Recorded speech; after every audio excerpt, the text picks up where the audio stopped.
Hello friends, मैं पंकज कुमार स्वागत करता हूं आप लोग को अपने इस यूट्यूब चैनल स्टडी विथ पीके में। फ्रेंड्स, आशा करता हूं कि आप लोग स्वस्थ होंगे, हेल्दी होंगे और आपकी पढ़ाई अच्छे ढंग से चल रही होगी। फ्रेंड्स, जब भी कोई नया वैकेंसी आता है तो उसका फुल डिटेल लेकर मैं आपके साथ हमेशा आता हूं। आज भी बहुत खुशखबरी की बात है कि आप लोग के बीच में एक नया वैकेंसी आया है, उसके बारे में हम लोग विशेष चर्चा करने वाले हैं। तो आपका जो आज का जो वैकेंसी है, रेलवे रिक्वायरमेंट बोर्ड 2024, रेलवे ने टेक्नीशियन के लिए पोस्ट जो निकाला है वो 9144 पोस्ट निकाला गया है। इसकी इसी के बारे में आज हम लोग विशेष चर्चा करने हैं।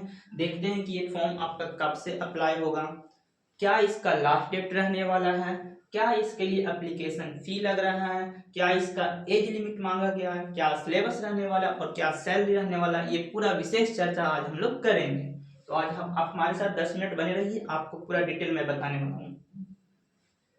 देखिए, सबसे पहली बात देखते हैं कि इसका इम्पोर्टेंट डेट कब है, कब इस फॉर्म को आप अप्लाई कर सकते हैं। तो इसका जो फॉर्म है ये स्टार्ट होने वाला है आपको 9 मार्च 2024 से इस फॉर्म को आप अप्लाई कर सकते हैं। लास्ट डेट जो रहने वाला है ये 8/4/2024, कहने का मतलब 8 अप्रैल तक अब इस फॉर्म को अप्लाई करिएगा। इसके लिए टोटल 1 महीना का समय दिया गया, 1 महीना सफिशिएंट है। आप इस फॉर्म को अच्छे से भरिए। और एक डेट और निकाला गया है, करेक्शन डेट। करेक्शन डेट कहने का मतलब यदि आप फॉर्म भरते समय कुछ गलती करते हैं तो उसको आप सुधार कर सकते हैं। वो सुधार के लिए पोर्टल जो खुलेगा 9 से 18 अप्रैल के लिए खुलेगा, यानी 9 दिनों के लिए खुलेगा। इस बीच में आप सुधार कर सकते हैं। पर आप लोग गलती नहीं करिएगा फॉर्म भरते समय। गलती करिएगा तो भले ही आपको 9 दिन का समय दिया गया है फॉर्म भर करेक्शन करने के लिए, पर इसके लिए आपको अलग से फी लगने वाला है। 250 रुपया फी आपको अलग से लगने वाला है। तो आप गलती ना करें, अच्छे से इस फॉर्म को भरिएगा। देखिए, देखते हैं कि इसके लिए आपको फी क्या लग रहा है। तो फ्रेंड्स, यदि आप जेंडर से हैं, ओबीसी से हैं, ईडब्ल्यू से हैं, तो आपको जो फी लगने वाला है 500 रुपया का फी लगेगा इस फॉर्म को अप्लाई करने के लिए।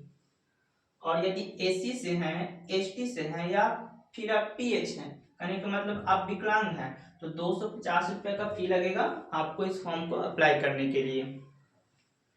एक चीज और देखिएगा, ऑल कैटेगरी फीमेल 250 रुपये, यानी जितने भी लड़की हैं उसके लिए 250 रुपये ही रखा गया है। ध्यान दीजिएगा, यहाँ पर कहा गया है आफ्टर अपियर स्टेज 1 एग्जाम फी रिफंड। कहने का मतलब आप फर्स्ट एग्जाम में अपियर होते हैं तो आपका जो पैसा 500 रुपया का फी लग रहा है वो वापस हो जाएगा। उसमें से 100 रुपया जो एग्जामिनेशन फी होता है उस काट के बाकी 400 रुपया आपके अकाउंट में ट्रांसफर कर दिया जाएगा। उसके लिए अलग से पोर्टल खुलता है एग्जाम देने के बाद आपका, उसमें आप अपना अकाउंट नंबर वगैरह डालिएगा ना, तो आपका पैसा जो 400 रुपया है वो वापस आ जाएगा। पर ध्यान दीजिएगा, एग्जाम देना जरूरी है, फर्स्ट एग्जाम दीजिएगा तभी पैसा आपको वापस आएगा। देखिए, आगे देखते हैं कि एज लिमिट क्या मांगा गया है। एज लिमिट जो मांगा गया है 1/7/2024 तक आपका उम्र पूरा हो जाना चाहिए, तब आप इस फॉर्म को अप्लाई कर सकते हैं। देखिए देखिए, पहले जो हम लोग 2018 वाला भरे थे टेक्नीशियन, उस समय कहा गया था कि आप 18 से 33 साल तक इस फॉर्म को भर सकते हैं।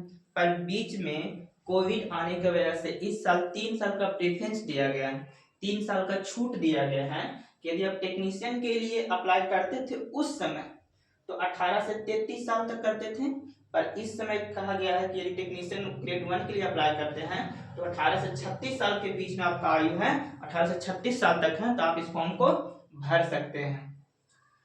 टेक्नीशियन ग्रेड 3 की बात करते हैं तो टेक्नीशियन ग्रेड 3 की जो पहले था कि 18 से 30 साल के आप हैं तो आप फॉर्म को भर सकते हैं, पर 3 साल और बढ़ा दिया गया कि अब 18 से 33 साल तक आप इस फॉर्म को अप्लाई कर सकते हैं।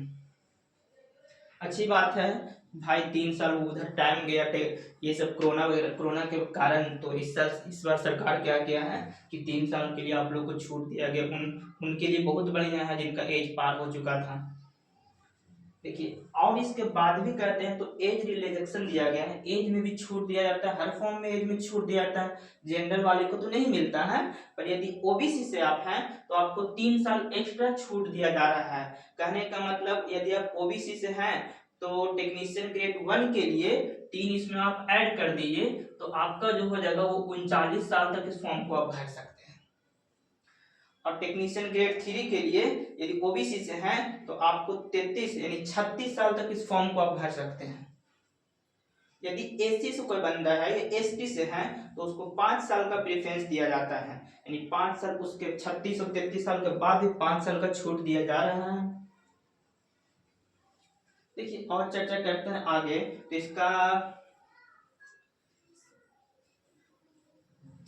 और देखिए आगे, तो इसमें हम बात करते हैं कि इसमें जो 2 तरह के पोस्ट है, ग्रेड 1 और ग्रेड 3, इसके लिए आपका क्या क्वालिफिकेशन खोजा गया है। तो देखिएगा ग्रेड 1 के लिए यदि अप्लाई करते हैं ना तो इसके लिए आपको डिप्लोमा, बीएससी या बीटेक खोजा गया है। यानी आप बीएससी कीजिए, डिप्लोमा किए हुए रहिए या बीटेक किए हुए, तो ग्रेड 1 के लिए आप एलिजिबल हैं, आप उस फॉर्म को भर सकते हैं।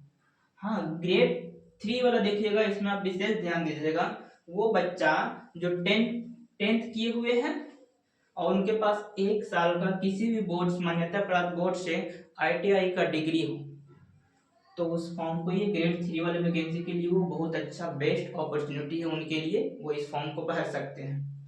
हाँ, एक चीज और है कि जो 12th किए हुए हैं, 12वीं कक्षा पास है फिजिक्स केमिस्ट्री मैथ से, वो भी इसके लिए एलिजिबल है, वो भी इस फॉर्म को भर सकते हैं। वो टोटल जो है वो 8052 पोस्ट में ये सब तीनों, ये दोनों आ जाएंगे, ग्रेड 3 वाला सब आ जाएंगे। तो उन बच्चों के लिए जो 12th पीसीएम से किए हुए हैं उनको विशेष ध्यान देना है, विशेष तैयारी करना है, क्योंकि इनका कट ऑफ हाई रहता है ये आईटीआई वाले से। आईटीआई वाले का थोड़ा सा कट ऑफ कम जाता है, पर 12th जो पीसीएम से किया वो उसका कट ऑफ थोड़ा ज्यादा जाता है। देखिए क्या सिलेबस रहने वाले, अब देखते हैं कि ग्रेड 1 के लिए क्या सिलेबस रहेगा, क्या एग्जाम में पूछेगा, इसके बारे में चर्चा करते हैं। तो देखो सब्जेक्ट में देखते हैं, तो जनरल अवेयरेंस कहने का मतलब जीके से आपका मात्र 10 क्वेश्चन रहने वाला है और प्रत्येक क्वेश्चन 1 मार्क्स का, यानी 10 मार्क्स का। प्रत्येक क्वेश्चन 1 मार्क्स का यानी 10 मार्क्स का। जीके का कोई बहुत बड़ा इसमें वेटेज नहीं है, तो मतलब पहले तक जीके बहुत पढ़ रहे हैं तो मेरा हो जाएगा, ऐसा कुछ नहीं है, आपको सारा सब्जेक्ट पर विशेष ध्यान देना पड़ेगा। रीजनिंग की बात करते तो रीजनिंग 15 क्वेश्चन रहेगा, 15 मार्क्स का। अब देखिए इस बार विशेष क्या जोड़ दिया है, तो कंप्यूटर जोड़ दिया गया है। अब कंप्यूटर भी अच्छा मार्क्स का है, 20 क्वेश्चन रहेगा, 20 मार्क्स का रहेगा। ध्यान देने वाला सब्जेक्ट है, कंप्यूटर पर भी आप ध्यान दीजिए अभी से। मैथ की बात करें तो मैथ भी 20 क्वेश्चन रहने वाला है, वो भी 20 मार्क्स का रहने वाला है।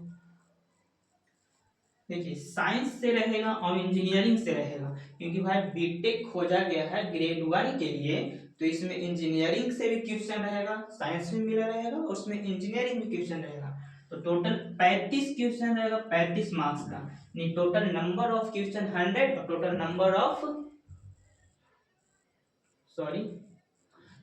Of question 100, total number of marks 100 आपको पूछा जाएगा इसमें। ग्रेड 3 की बात किया जाए तो ग्रेड 3 का जो सिलेबस रहने वाला है वो आपका मैथमेटिक्स रहेगा। मैथमेटिक्स टोटल जो रहेगा वो कितने का, 25 क्वेश्चन रहेगा, ठीक है, 25 नंबर का रहेगा। रीजनिंग जो रहेगा 25 क्वेश्चन रहेगा, 25 मार्क्स का रहेगा। जनरल साइंस, हाँ साइंस विशेष ध्यान दीजिएगा, जिनका पीसीएम से है, जिनका फिजिक्स केमिस्ट्री मैथ से है या 10+ आईटीआई है, तो वो साइंस पे विशेष ध्यान दे। साइंस उसका 40 क्वेश्चन 40 नंबर का रहने वाला है। जनरल अवेयरेंस की बात किया जाए, कहने का मतलब जीके जीएस की बात किया जाए तो 10 क्वेश्चन 10 नंबर का रहने वाला है। फ्रेंड्स ये जितना भी था जिसका क्या सिलेबस प्रोसेस वो सारा मैं आपको समझा दिया हूँ, और कोई भी डाउट है तो आप कमेंट सेक्शन में लिखें, हम उसका जवाब जरूर देंगे। आप किसी भी नेक्स्ट अपडेट के लिए आप हमारे चैनल को लाइक सब्सक्राइब जरूर करें। थैंक यू, धन्यवाद।